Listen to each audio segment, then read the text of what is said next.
Hey, salut à toutes et à tous, c'est Xolène, j'espère que vous allez bien, en tout cas pour moi ça va nickel. Aujourd'hui on se retrouve pour une toute nouvelle vidéo, on va faire un peu plus de l'analyse, on va partir sur le spawn. On va pas analyser un spawn en particulier, mais on va parler des spawns en général, du comment ça s'optimise. Alors on va parler dans la vidéo, on va faire une partie qu'est-ce qu'il faut faire et qu'est-ce qu'il ne faut pas faire. Alors on commence tout de suite par la première chose à faire, ça peut paraître débile, mais des fois il y a des joueurs, vous savez, qui changent de spawn en mode ah ça me convient pas, je vais ici, ensuite je vais là. La première chose à faire, les gars, c'est de garder le même spawn tout le temps. Euh, Déjà parce que le fait de changer, ça vous fait un autre travail. Ça veut dire vous habituer à d'autres rotations ennemies, d'autres choses également, d'autres pixel drop et j'en passe. Donc voilà. La première chose à faire avant d'aller à votre spawn précisément, par exemple, je sais pas, vous voulez spawn Sleepy, c'est de ne pas savoir où sont les coffres, etc. Moi, je trouve que c'est important vous allez sur FortniteGG, vous allez voir les coffres, les armes, bref, vous voulez voir un petit peu tout, et pour voir un petit peu qu'est-ce qu'on joue. Alors, après, c'est de se dire qu'est-ce qu'on joue dans une ville ou dans un spawn en général. Dans un spawn, il faut jouer l'endroit où il y a le maximum de loot pour minimiser un maximum en fait l'ARNG du jeu. Et donc, voilà, ça va vous permettre, si vous avez dans un endroit où il y a deux coffres, ben vous les aurez peut-être pas les coffres. Si vous avez un endroit où il y en a 6 ou 7, je dis n'importe quoi, ben vous aurez plus de chances d'en avoir. Donc en fait ça compense vachement votre spawn. Alors après les gars, ça je vais vous l'afficher à l'écran maintenant. Je vais vous montrer toutes les trajectoires de bus à connaître, enfin au niveau des pixels. Alors c'est pareil dans un sens que dans l'autre, mais c'est pour vous donner une petite idée de ce que ça peut être, de ce qu'il faut connaître en fait. Alors, approximativement. Alors après, le bus, des fois, je change un peu d'orientation, mais en gros, c'est ce qu'il faut connaître. Comme ça, même si vous allez me dire, ouais, c'est pas exactement, c'est un petit peu désorienté, bah, ce sera des pixels assez approximatifs. Donc voilà. La troisième chose à savoir, à faire, c'est bon, de partir en game en arène et voir si votre spawn est contest. Si oui, par combien de joueurs. Et vous comptez dans les joueurs aussi pour vous souvenir, bon, en tout, je peux avoir, si un mec qui joue comme moi, voilà, plus moi, on peut être tant, par exemple. Ça, c'est intéressant de le faire en arène, mais surtout en scrim, parce que les scrims, en termes de contest spawn, c'est pas mal égal au cup, je trouve, sur pas mal de spawns en général. Donc voilà. Après, si vous êtes. Il y en a. Donc là, on fait tout ce qui est à faire. Euh, Maîtriser le pathfinding, les gars, c'est à faire. Alors, le pathfinding, c'est ne jamais passer deux fois au même endroit. Je vais vous montrer tout de suite deux images. Une qui est le pathfinding. Alors, nous, on le voit avec les coachs, avec la carte de combat de ça. Et ce que vous voyez en les titres jaunes, etc., c'est tous les déplacements que vous faites. Et quand vous avez des boucles, alors si vous êtes contest au spawn, forcément, vous allez en avoir vous n'allez pas. Vous allez passer plusieurs fois au même endroit. Et en fait, le problème, c'est que vous avez c'est qu'en fait, vous voyez, il y a des boucles un petit peu, ça fait des trucs un peu qui se croisent, etc. Donc voilà, là vous voyez que sur l'autre image, bah, il n'y a pas du tout de boucle, il y en a une qui est très léger, enfin, où ça se croise pas, c'est très léger. Donc ça compense, et vous allez me dire à quoi ça sert, bah, ça sert que déjà tout ce que vous avez farm, bah, vous n'allez pas, du coup vous pouvez plus casser de trucs pour farm, du coup vous perdez pas de temps en fait. Et ça vous permet de faire un gain de temps énorme et de pas vous prendre des mecs sur vos rotates. Euh, la chose à faire également dans les spawns, c'est connaître les spawns qui sont alentour pour si jamais vous avez un meilleur pixel qu'un mec il peut se reboot à un autre spawn, etc. Il faut connaître également tous les dangers qui peuvent venir des autres spawns. Comme ça, si vous entendez du fight, vous pouvez vous dire, bon, approximativement, il devrait rotate par là.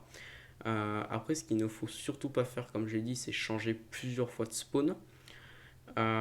Et surtout, il ne faut pas croire que les spawns comme les grandes villes, comme Tilted, ou même des petits spawns dans la pampa, ce sont des spawns, on dit que souvent les spawns dans la pampa c'est pour les joueurs qui sont passifs, et les villes c'est les joueurs agressifs, et d'autres villes c'est les joueurs moyens. Ça les gars, ça veut rien dire, c'est juste que ça dépendra de vos préférences. Moi je connais des joueurs qui spawnent dans des trucs ultra contest et qui le jouent de manière très safe, donc après, les spawns sont plus adaptés à certains styles de jeu, je suis d'accord, mais vous jouez le spawn sous votre style de jeu. Vous ne vous adaptez pas au du spawn, ça c'est important. Euh, je voulais également vous dire que ça ne sert à. à rien de jouer, quand vous êtes en duo par exemple, de jouer un spawn comme en solo, parce qu'en duo ça va pas être les mêmes drops, ça va pas être alors les rotations vont être les mêmes, ça va pas être la question. Les drops vont pas, on va pas spawn dans les mêmes bâtiments, on va le jouer différemment, on va plus se focus sur tel bâtiment après avoir fait son bâtiment plutôt qu'un autre. Donc voilà, c'est un petit peu mou tout ça, mais enfin, vous avez compris. Euh, et du coup, voilà, quoi, c'est un petit peu différent, on va dire, de chaque mode de jeu. C'est pareil en trio, ça sera différent de la duo comme de la solo, etc. Donc ça, c'est une erreur à ne surtout pas faire, pour éviter justement les problèmes. Ensuite, je vois énormément de joueurs qui, lorsqu'ils sont contest, etc., ils disent ok, je vais jouer mon spawn à fond, je vais y aller, tant pis si un mec, les gars, si vous voyez qu'il y a un mec qui a à peu près le même pixel que vous, alors pas forcément un meilleur, hein, si vous voyez un mec qui a là un pixel qui est quasiment le même, quoi, euh, tentez pas de jouer. Je vais vous expliquer pourquoi. Alors, vous pouvez me dire, ouais, il y a le ramasse, si je suis CS, il y a le ramasse molette. Bon, déjà, le mec en face peut avoir un ramasse molette, donc ça, c'est déjà. Euh, et surtout que c'est un 50-50, et les gars, les 50-50 au spawn, ça peut paraître fou, mais il faut absolument les éviter. C'est-à-dire qu'un 50-50 au spawn, ça peut vous coûter votre game, quoi. Alors, ça pourra coûter la game de l'adversaire, mais il faut être précautionneux, en fait, sur Fortnite. Et du coup, autant ne rien faire, ne rien tenter plutôt que de tenter quelque chose. Voilà, il faut plutôt. Alors, c'est pas valable dans tous les cas, mais c'est valable en tout cas au spawn, sachez-le.